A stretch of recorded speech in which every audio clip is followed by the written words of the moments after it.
Thank you all for joining us, and thank you for attending Collide. We are excited to discuss powering the people side of AI, culture, change management, and upskilling for the AI enterprise. Before we begin, as with all panels, all of the opinions of the panelist commentary does not reflect the views or opinions of their respective organizations. We're speaking through our free will here. So without further ado, I'd love to introduce our lovely panel here, starting with you on here, right here, next to me. Hi, I'm Katie McDonald. I am with UnitedHealth Group. And over the years, I've looked at how data and now AI is the lifeblood of an organization and how we use it for good to make sure that we're able to make the best decisions to empower our people, to improve the healthcare system. And I've led data transformation programs, and so I'm excited now that I'm in the Chief Data Office at how we look at using AI to transform our organization and what we can do for our patients and members. Hi, my name is Nathan Kadirifard, and I am VP of Business, Data, and Architecture at Waystar. I have been in healthcare for 15 plus years and leading data and AI strategies and help with digital transformation. Over the years, I have learned that AI strategy is very dependent and connected to data strategy and also to data governance and data quality. And as a result, I focus on modernizing data architecture and introduce data governance, data quality into our initiatives into that modernization and make the data accessible to the organization to enable our team members to be able to do more AI, machine learning. One other thing that I would like to mention is that I support and have created AI roadmaps, and I think that having a right AI roadmap is very important, and also identifying use cases that has high value AI use cases. So if you are just at the beginning of this journey and you're starting doing some AI work, I would recommend that you start thinking about having the comprehensive AI roadmap and also meet with your stakeholders and identify what your use cases, the high value use cases are, and start with those high value use cases. Hi all, my name is Arpit Gulati. I am with the Clorox company. I'm the Associate Director on Analytics. I sit in the Marketing Analytics division.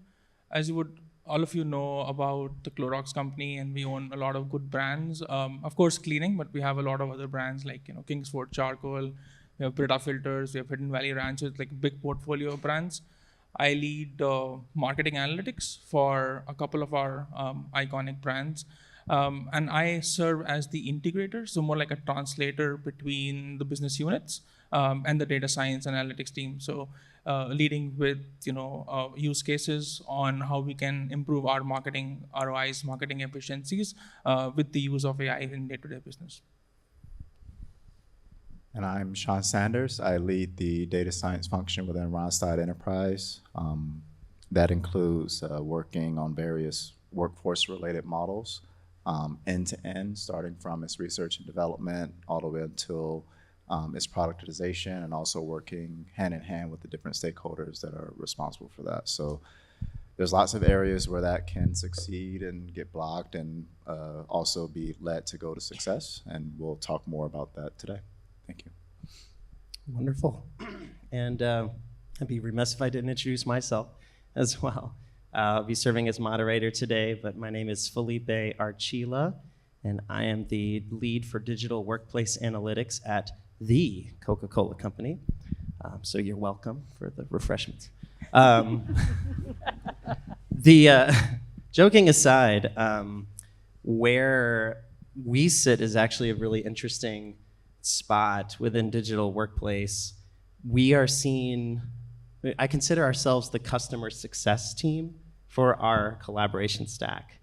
And that involves ostensibly Gen AI and emerging technologies, but also even just like the bare basics, like setting up your Teams or your SharePoint or your OneDrive and ensuring that your work is where you can find it and your team can find it and you can collaborate in a frictionless manner.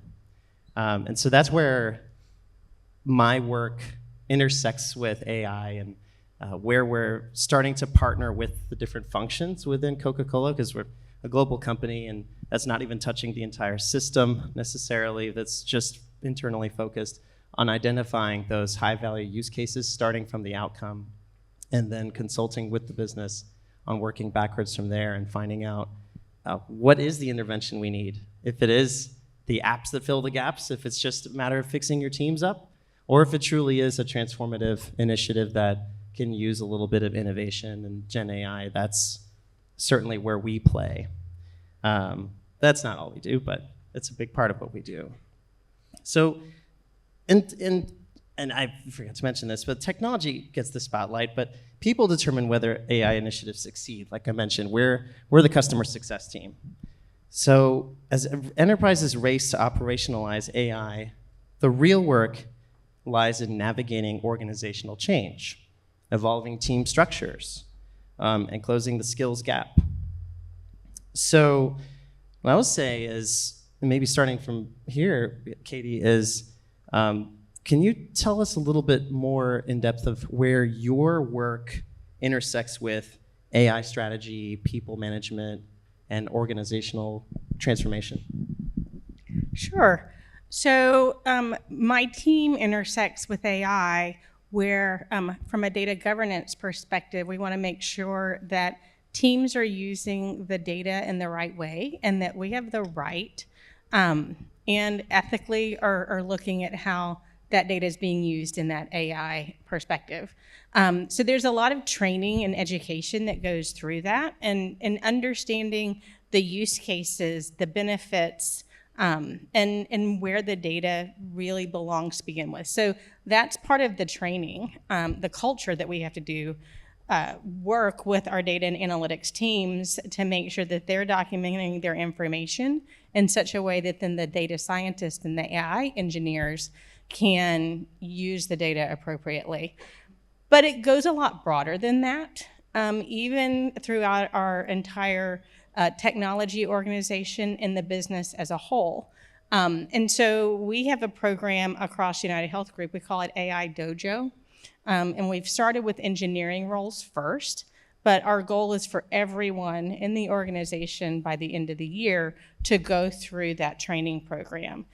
There's a path for leaders, there's a path for executives, there's a path for like product management, and then there's an engineering path with hands-on training. And so making sure that everyone, and honestly, I thought I understood AI and I do data governance, so I understand about, ethics and use, and I learned something. So, it really is about, giving us enough information that we're curious and curious in the right way.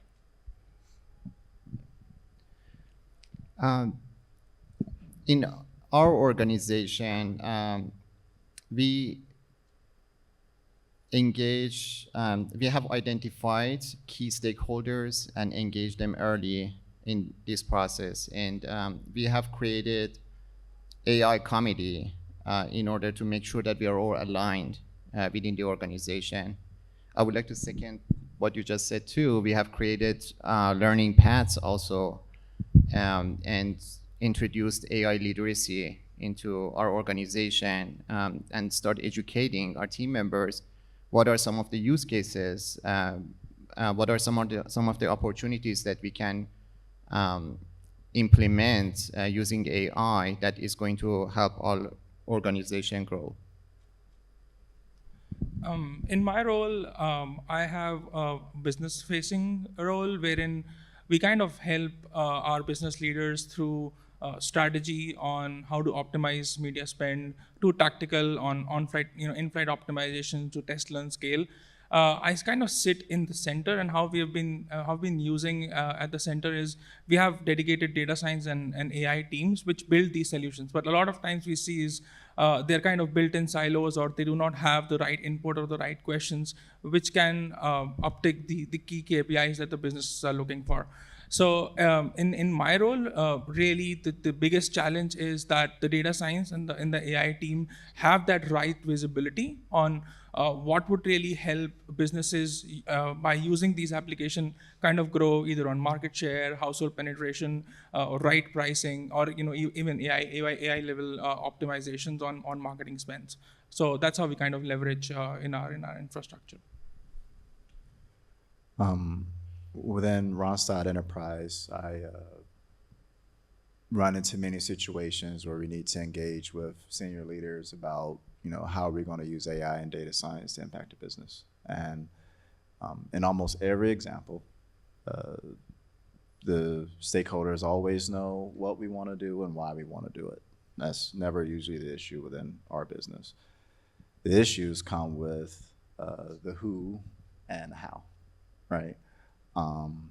So part of that is really both being optimistic and excited about the use cases and all the great things that you can do in AI, but also being realistic and understanding the strengths and limitations of all the technology. What is the 2, 3, or 4 things that's going to make it so that your project is not successful? And one of the main things that we do is we try to filter out the things that are going to cause problems and work on those before we fully commit to doing a project, right? Can we build this model? Is the data going to work? What's the data quality looks like? What about explainability, security, scalability? Can we process it fast? There's so many places where things can go wrong. If you accept a project and you get started and you run into a roadblock, then that can really hurt the relationship with the business because it makes us look less competent. There's lots of third parties that are excited to tell you about all the great things that they can do and not necessarily share the strengths and limitations, right? So that's kind of one of the things we try to do, right?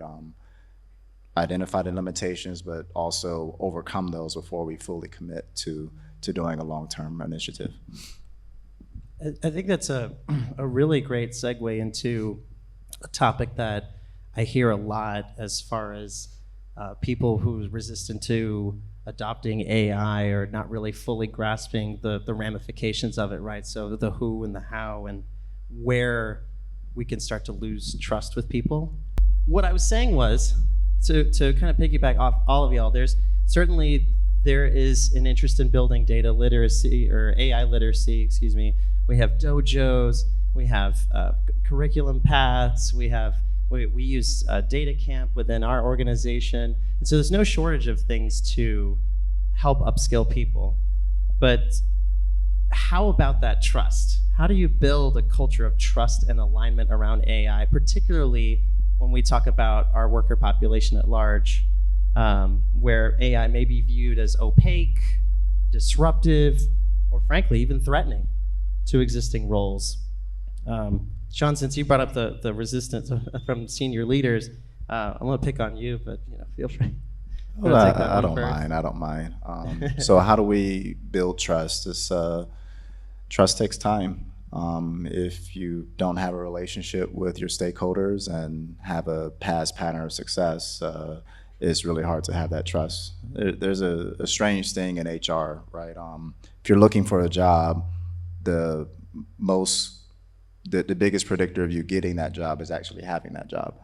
And the same way goes with trust and delivering an AI solution. If you've delivered a solution successfully in the past, then you kind of get a longer leash in order to deliver said solution. I wish, you kind of walk into a situation where, we're given a problem, we have our stakeholders, here's the requirements, and we can deliver it in, 3 months or however long that it takes. But it's really difficult to know for sure if that's going to happen if we haven't seen the data, if we aren't fully sure about the business requirements and haven't integrated before and run into those issues. So initially it's very hard because you're working twice as hard to ensure that you can build that trust. And when things go awry, whether it's because of the data, whether it's because of a mistake that was made on either party, right? You don't want to get into like, shifting where the work should go. It's really difficult, but it's much better if we're able to just separate the phases of the project. This is an R&D project, which means we do not know if it's going to succeed. So let's have 2 to 3 months to figure out if we can overcome the barriers. And if we can, then we can do a more long-term initiative. And that's a separate process, right? If you go straight into the productionalization and productizing things without proving out the concept or doing the feasibility, I think that just sets you up for failure. So that's one way that we overcome and get that trust. No, I can definitely add to this. So in my experience and what I've seen in organizations is the trust and alignment over AI, what we've seen in our functions too, comes with a lot of transparency. So most of the stakeholders or who are on the business side, who are on the decision makers of where they need to spend their money on national retailer media, they kind of see the systems that we built with AI like a black box. So they don't understand what's going on. They feel like it's just an output. And one of the examples I would give is we were recently working on a project now where 3 or 4 years ago, how we used to create marketing assets, for social media or for other media types, where every month we'll have like 5 or 6 assets created. But now with these generative AI-led projects, we have thousands of media assets for TikToks and Facebooks of the world being created, within a minute. Now, what happens is all of these, before getting posted on these platforms, have to go through legal and compliance. So now, walking them through just 4 or 5 just does not take a lot of time. It takes like a week or so. But then think about thousands of these AI generated content being created, and they have claims on it. So how we built a system was to increase the accuracy on whether this asset that you have created is going to be compliant or not. But it's not just a yes or no question. If it's not compliant, then what are the reasons? So kind of involving the brand marketers on the why phase of it, so they're able to have actionable items on. If it's not compliant, then you would have to change these claims. They might be in a database. They are being used by other brands.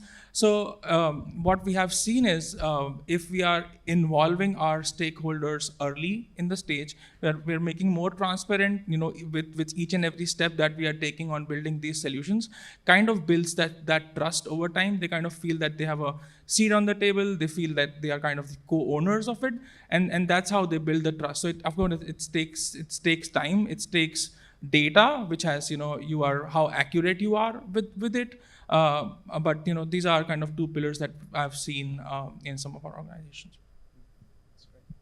Great. I would like to add, establish the right communication to engage with your stakeholders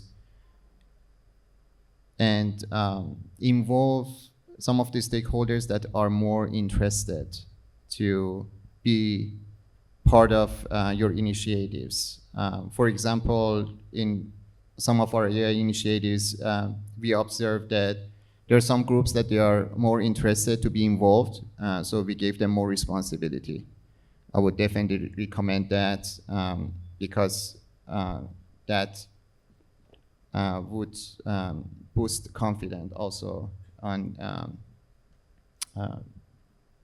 the stakeholders that you're working with. One other thing that I would like to mention is we need to have a clear stand that AI is not going to replace the jobs of some of the employees that you're working with, but it's going to be enabling them to do some of the works that they're doing or repeating easier, right? And help with augmentation. So I think that communication is also important so that they have a better understanding on where we're moving towards. Love that. Katie? So, echoing a little bit about what my my cohorts here on the stage have said, but there's a couple of areas.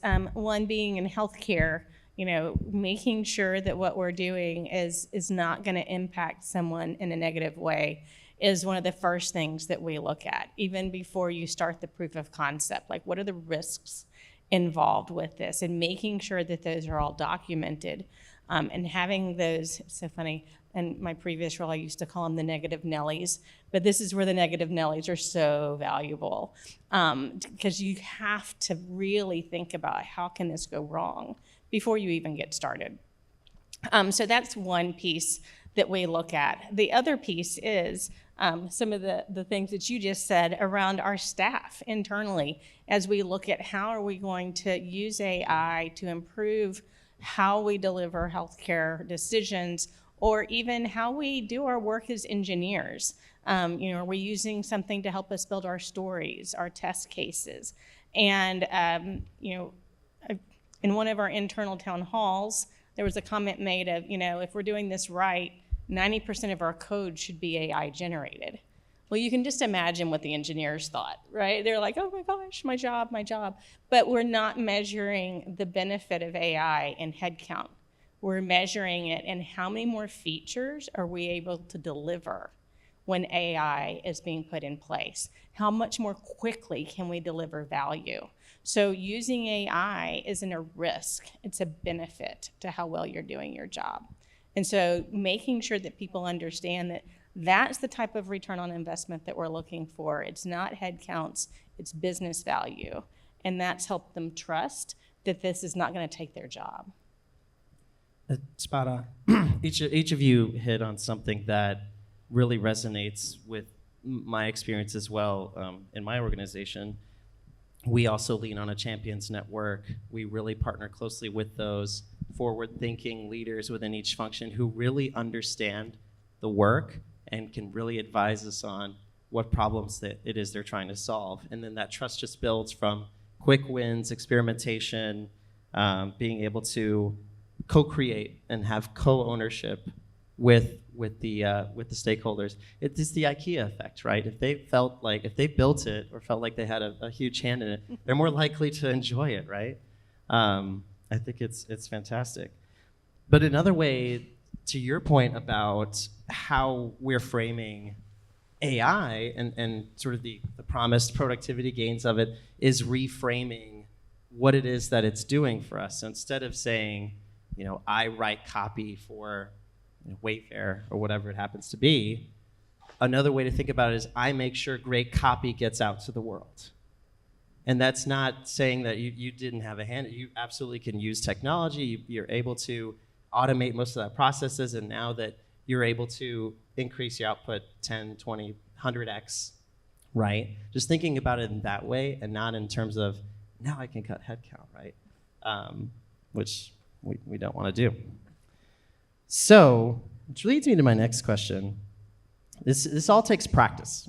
No one got good at this overnight. So upskilling is often mentioned as essential. You mentioned Dojo. If other folks have, you have your learning system as well.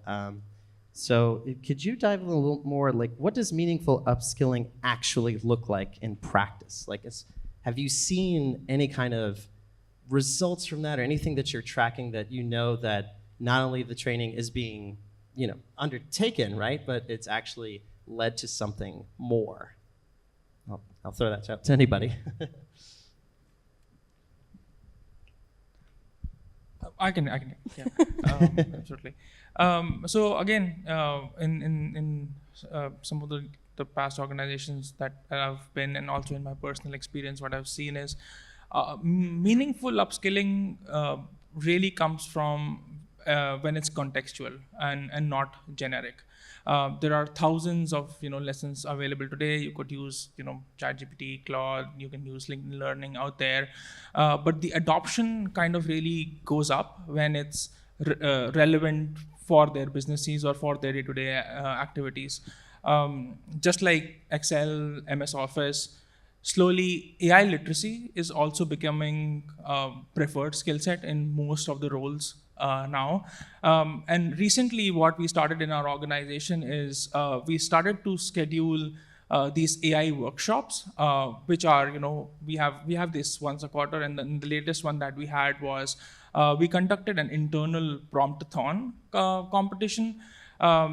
This, for the first half of the training, this is like a three-hour training. The first half of the training, the instructors walked the teams through the GCSE framework, which is what's the goal for the prompt, what's the context behind it, what the source you are using, what is the expectation of it, and then there were teams from various functions that participated in here, and how the teams were created there were people like power users coming in from AI and data science, but also folks from marketing, from finance, from some supply chain. So when all of these kind of came together, and then they built that project, what we saw after these workshops is that the resistance to even opening Copilot Pro, or even if you have a Copilot Pro license and people are not using it for the day-to-day tasks, it got them a way of kind of creating these AI agents or how to use it in their day-to-day.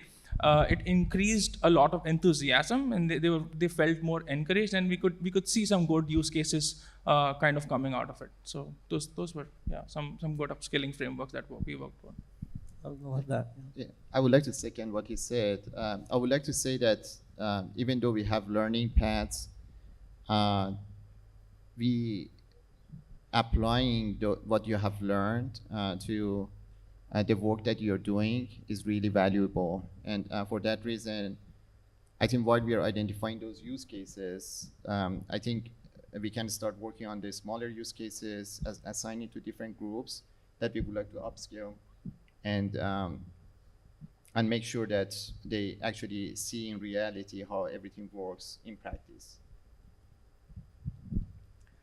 So in our dojo program, for the engineering level, you actually have to do a project and submit it and get it graded. The project has a certain kind of set of guardrails that are put around it. And one of the feedback that we've gotten is a lot of people are like, well, that isn't really relevant for my role.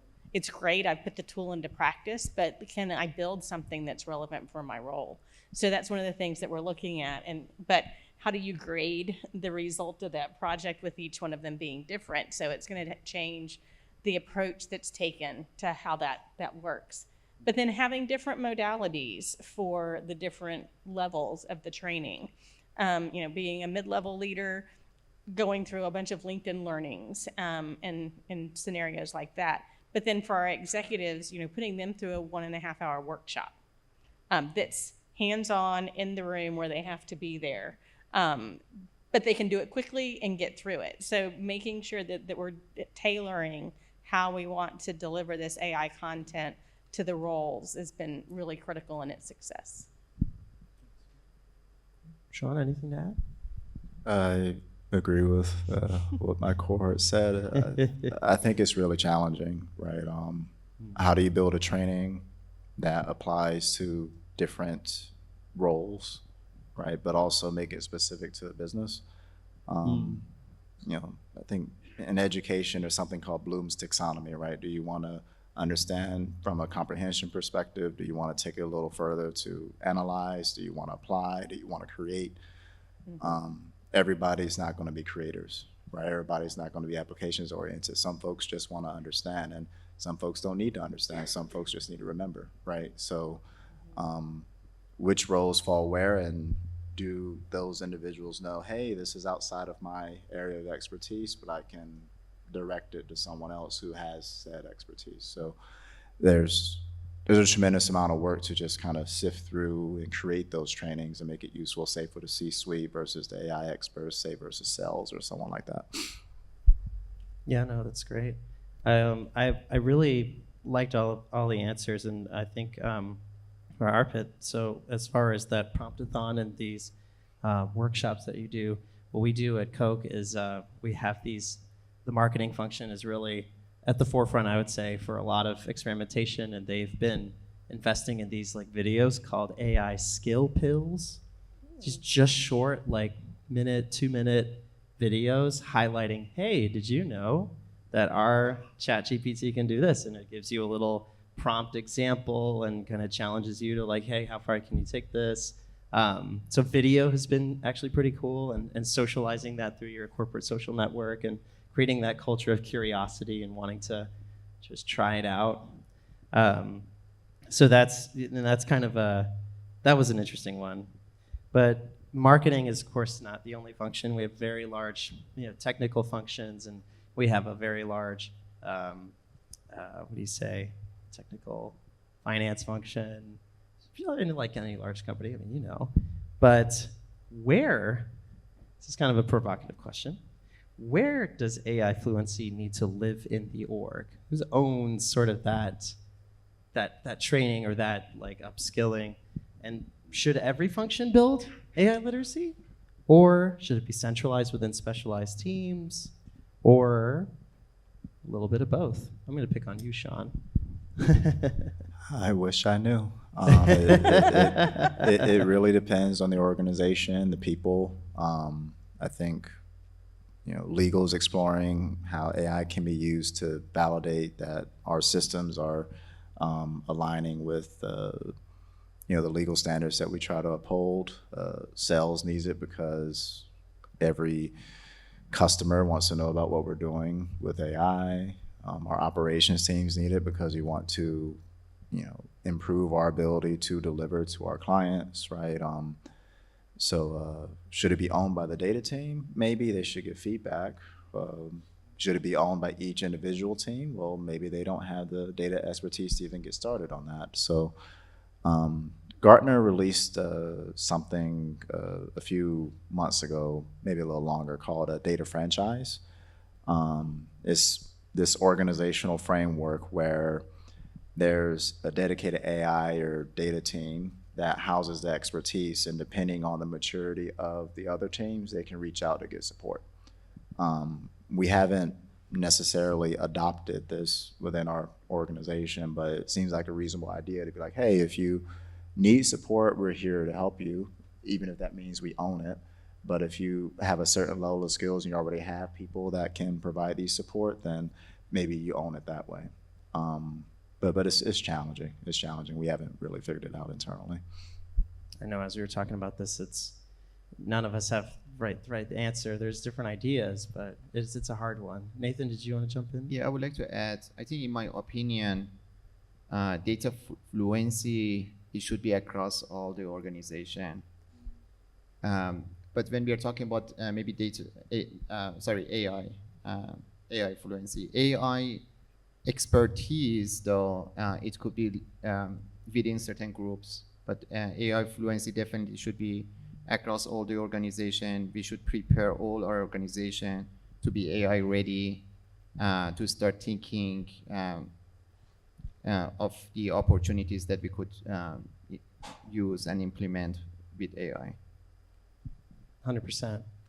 I think that, at least in my personal opinion, AI fluency absolutely should reside across the functions, but to the end that they can still come to something like a data franchise or someone who oversees the strategy of where we see us investing in scalable growth, and be able to come to us with ideas to then figure out from the governance side, is this something that we've already solved? Is this something that we can help advise, build out a POC with you, but still have the skills primarily within the functions? But it's something that we're still building, right, as the airplane's flying. So we're still figuring it out. Ask me next week and I'll say something different. But it's one of those questions that we will have to answer and answer again as we test and learn. So I'm checking our time here. And I wanted to leave enough time for all of us to really give some thought to this one. In one phrase or sentence, what's the most overlooked people side factor that determines whether an AI transformation will succeed? First. Oh Lord. Katie drew the short stick. I would say support. And there's a need for support from all levels.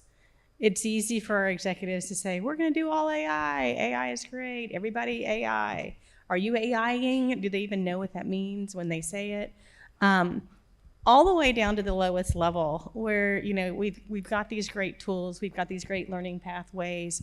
Are the leaders at the lowest level providing the opportunity for their team members to upskill? Do they see the value in it? Are they providing opportunities and support? So at all levels. It's not an easy question or an easy thing to solve for when we all have a limited amount of time. As leaders, we all want those employee engagement scores to be great, not too much pressure, but take the training and still do your day job, right? So how do we create space so that people can take advantage of this? And that's a key part of that support factor. Yeah, I mean, transformation, transformation is in conflict to what the business's responsibility is, right? The CEO needs to hit certain KPIs and protect the existing business, but at the same time, we need to transform and innovate, which is contrary to that. Historically, businesses are not very good at doing both at the same time. So how do you, to your point, get that support? Yeah, I think you nailed it 100%. In one sentence, I would like to say that understand and value each other's perspective when you're working with different stakeholders, and also build trust. Again, one of the biggest barriers and fear we've been hearing for the last 3 to 4 years is AI is going to take our jobs. Gen AI is going to take our jobs. Agentic AI is going to take our jobs. And in our function, we haven't seen any agents still taking over our jobs yet. So in one phrase, I'd say AI is really here to amplify our expertise and not erase it. It's kind of touches most of the roles now. So AI literacy has become very important. Responsible AI has become very important. Explainable AI has become even more important because a lot of business stakeholders look at it like a black box. So if the teams are able to, elevate their work, have their expertise, amplify their work with more explainability, that's going to be, huge success for the organization. I've been very keen on this idea that we absolutely need to sit down with the people doing the work and shoulder surf, or really understand the problems that they face each and every day. And when we go into these conversations and we go in with a listening ears on. Sorry, I have young kids.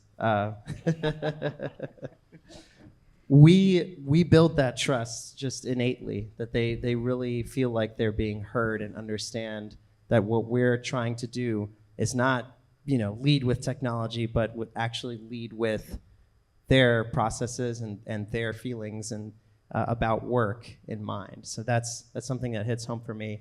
And I think that touches on what everybody here has said. We need to create that space to ensure people feel like they're supported, that their leadership feels like this is important enough to invest in that innovation, even if it means having to rethink their business a little bit, and to really understand how we can give people the resources to be able to upskill and to talk comfortably about AI in their everyday so that they're more willing to go on this journey with us. And I thank you all for going on this journey with us. Despite the loud bass and technical issues, I feel like this was a wonderful panel. I thank all of you for your thoughts and insights. I think I made 4 new best friends here. So thank you all, and hope you enjoy the rest of the conference. Thank you.